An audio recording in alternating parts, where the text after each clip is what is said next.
Hey guys, welcome back to my channel. So in this video, I'll be going over all the most used networking commands in Linux. So these commands will help you understand your Linux machines and servers. And if you're a DevOps engineer or want to be a DevOps engineer, you're expected to know these commands.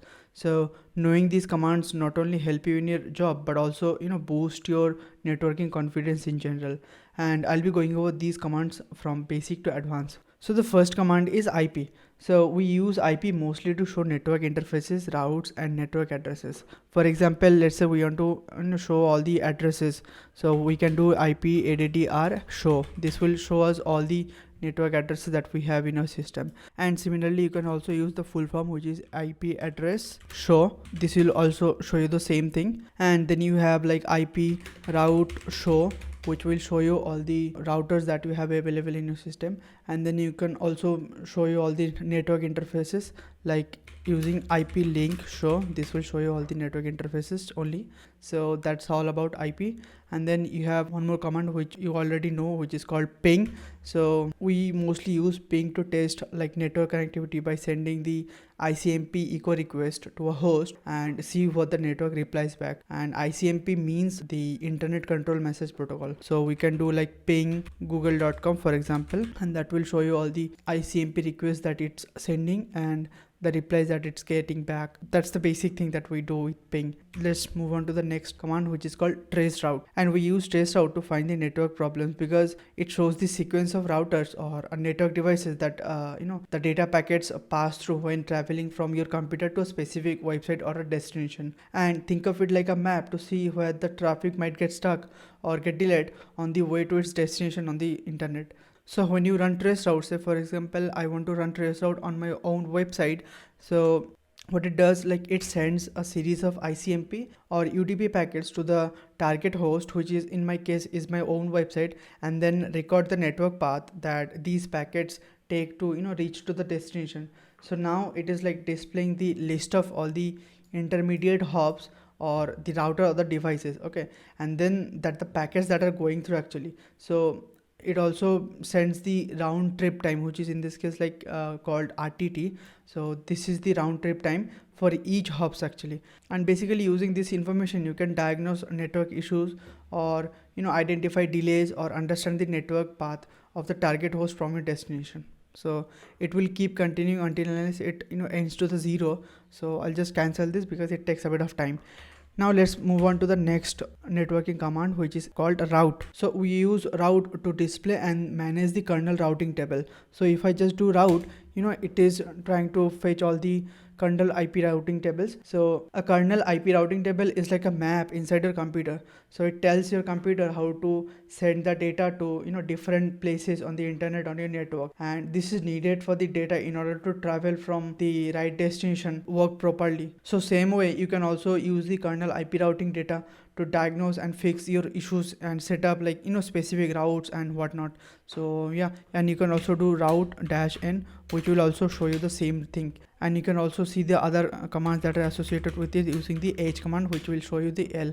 So you can have like a verbose mode where it will show you all the logs, and then you have numeric, which don't resolve the names, and you can also extend the other information details that is there. So yeah, let's move on to the next command, which is called netstat. So netstat is like it shows the network statistics, including open network connections and routing table informations. I should also mention that what is a routing table. So think of a routing table is like a data structure that decides the path that the network packets should take to reach to their destinations. So what it does is like it does all of this by storing the information about available routes and their associated attributes. So now this is like fetching all the data and it keeps going sometimes. So I'll just cancel this, and now I'll show you, like let's say that you want to view the network connections only, and in order to do that you can do netstat and then -tuln, which is called tunnel.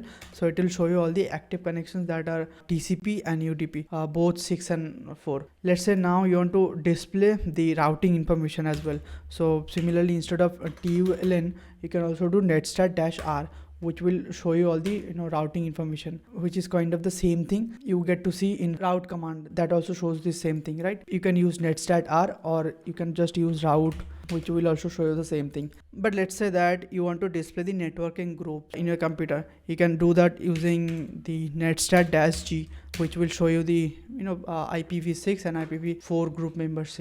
This helps you mainly, for example, you are setting up multiple networks and everything, and then you need to set up groups so that you know what are the network devices that are connected to, and this helps you in organizing your network devices and everything. So that's that all about netstat.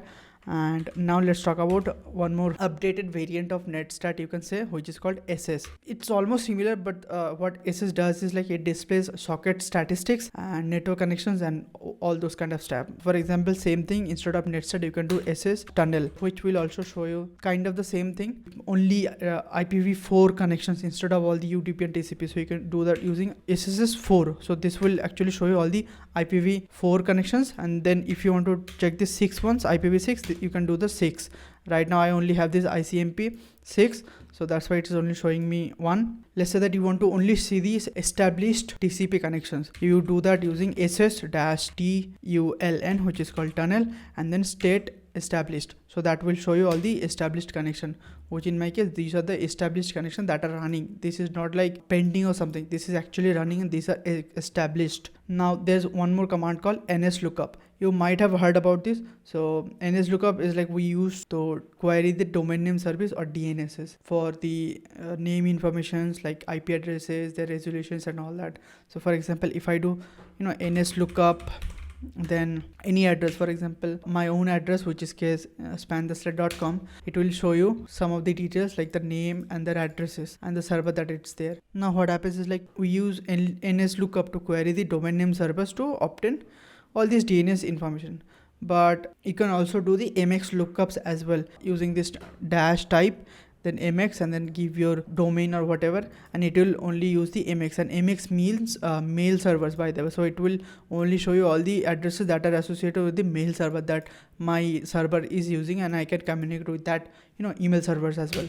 So if I do that, you can see this is the two main one that it's like mail exchanger that it's using, which is in this case this first one and this second one. So yeah, this is how you can also check your mail servers and details. Now there's almost a similar one which is called DIG, D-I-G, and DIG stands for Domain Information Grouper, and we use the DIG to get the DNS informations like domain names, IP addresses, names, DNS servers, DNS records, etc. So if I only do DIG, it will show you all the details that are associated in this computer right now. So it's just like showing you that it got some details. This is just getting my own network actually. But let's say that if I do DIG spantheslayer.com, and it is also showing me all the details that it got from the span the slayer details. So this is the question that I asked, which is in this case the domain name span the slayer, and it got the details of span the slayer. Now you might say, well, nslookup and dig both gets the DNS information, then what's the difference? Well, thanks you asked. Here are some of the differences between nslookup and dig. So when you do dig to a specific domain, it first checks if it got the access or not. So yeah, as you can see, it actually got the answer. So it's saying that yes, it got the answer 1, and some of the flags, which is called query response, and then the question that I asked about this domain, which is spantheslayer.com, and this is the answer that yes, it got the answer, the IP address of the server, which is this one, and then it is showing all the load balancing servers and everything that is there. This is like Cloudflare stuff. So yeah, that's all about this, and all the records that it has, which is this A record, 4A records and all that. Now say that you want to get all these details but in a kind of formatted result. You can also do that using the command called host. Okay, so this is the command host, and same for goes for span the slayer. If I do spantheslayer.com, so as you can see, it kind of gave me a concised manner way with all the details. So the address that it has, this is the address, these are the 2 mail servers that it's using. So yeah, you can also do other websites. So for example, if instead of my own website I can do yahoo.com, so as you can see, it also gives you the load balancer IPs and their addresses 6 ones, and then the mail servers that it has. And then let's say that you are in a server that you want to check and you don't know the host name that is there. You can also check the system host name, which is very common, which is called host name, and using this you can also check the host name, which in my case archispan. Now let's talk about some CLIs, and let's say that you want to check your network managers and the details. There are one CLI called nmcli, which means that network manager CLI. It basically helps you to manage your network connections. You can do that using nmcli. So yeah, this is like shows you all the details in a very concise way. So you can see I have my Wi-Fi connection, and then local connections, and the Docker connections, and if I exit out of that, there's one more command called nmtui. So this is called nmtui. It's basically a text-based user interface.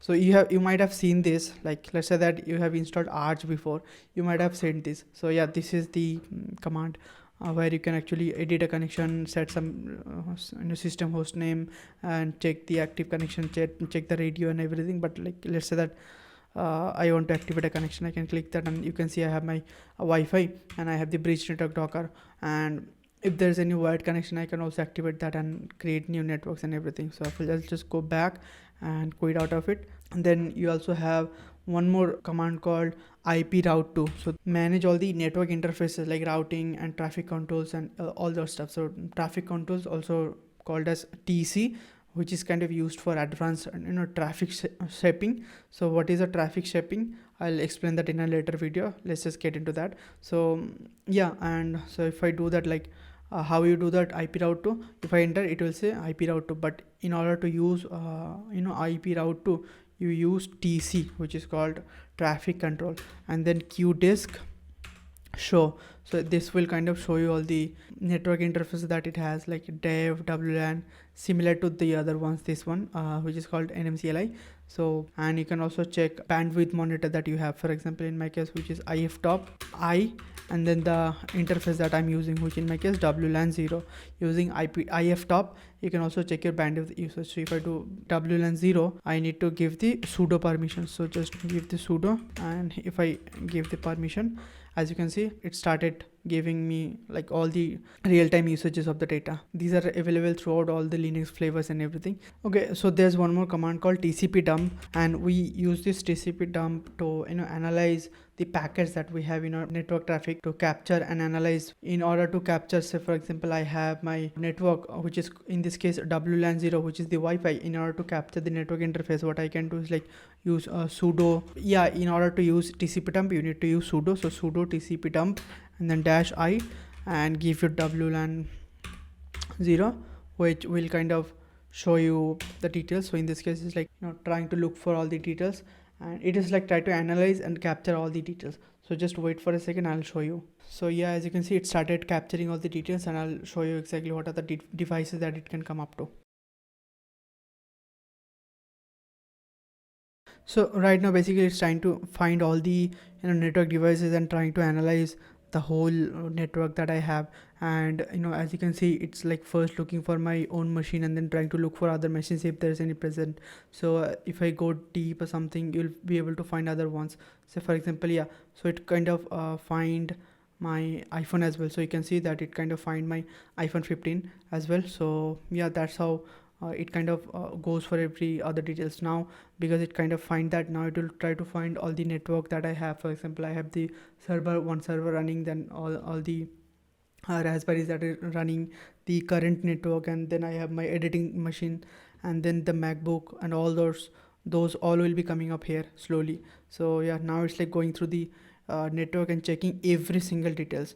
So it's like takes a lot of time. Okay, so just wanted to show you all the most important commands that we use on a daily basis, right? So some of the commands that I mentioned here is like that we usually use. So for example, nslookup, and then netstat, and then ss, and then traceroute. So these are the commands that we mostly use. But yeah, if you want to go into only networking, then yeah, like network engineer, then it makes sense to know all other commands. But as a DevOps engineer or in general, this should get you through basic stuff and intermediate level stuff as well. Even in my day-to-day job, I mostly use these commands only. I don't really even use some other commands. Like there are commands like ARP, which is called as address resolution protocol cache, but we don't really use that. Then we have like ETH tool, which kind of shows you if the network is connected or not. We also don't use that. Then you have like my traceroute, which is called MTR.